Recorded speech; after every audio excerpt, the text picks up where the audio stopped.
Hi, today I'm going to demonstrate how to do a long tail cast on.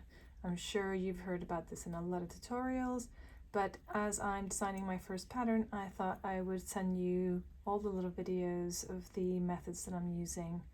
So long tail cast on is where you're going to use a long tail to cast on your stitches along with your working yarn.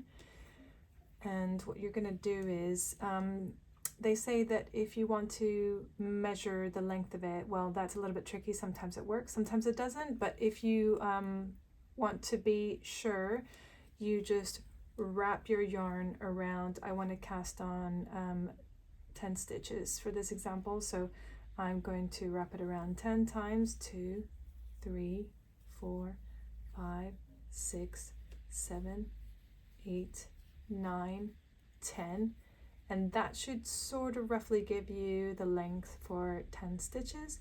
So I'm just going to hold this, unravel it, and this should be the right length. And always remember to leave a little bit of a tail because you're going to sew that in, so you need a little bit of extra yarn to sew it in at the end of your project.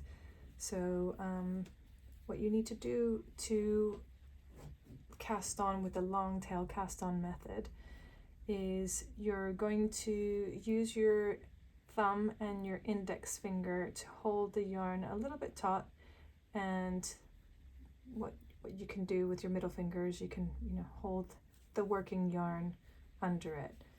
So I have my long tail on one side, my working yarn on the other. So instead of creating a little loop to start with, I'm just going to go straight into it. This is going to be my first stitch. So I'm going to demonstrate first quickly, and then I'm going to do it. So this is my first one.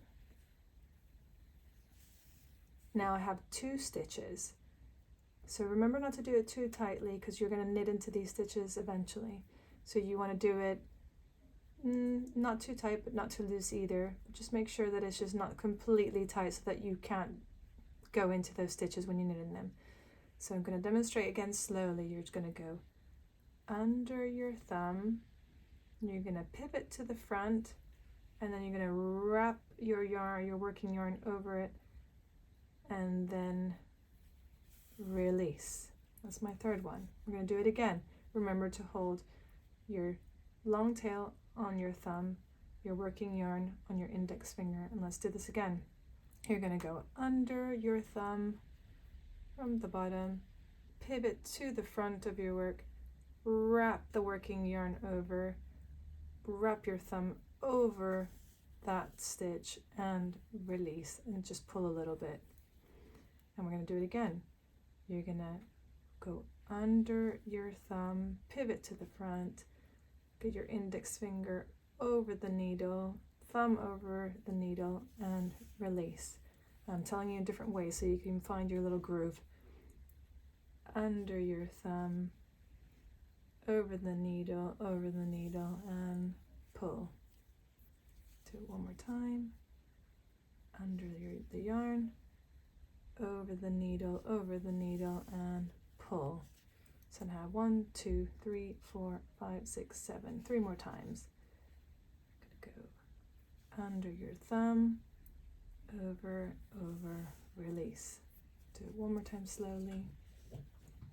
Under the thumb, working yarn over the needle, thumb over the needle, and pull.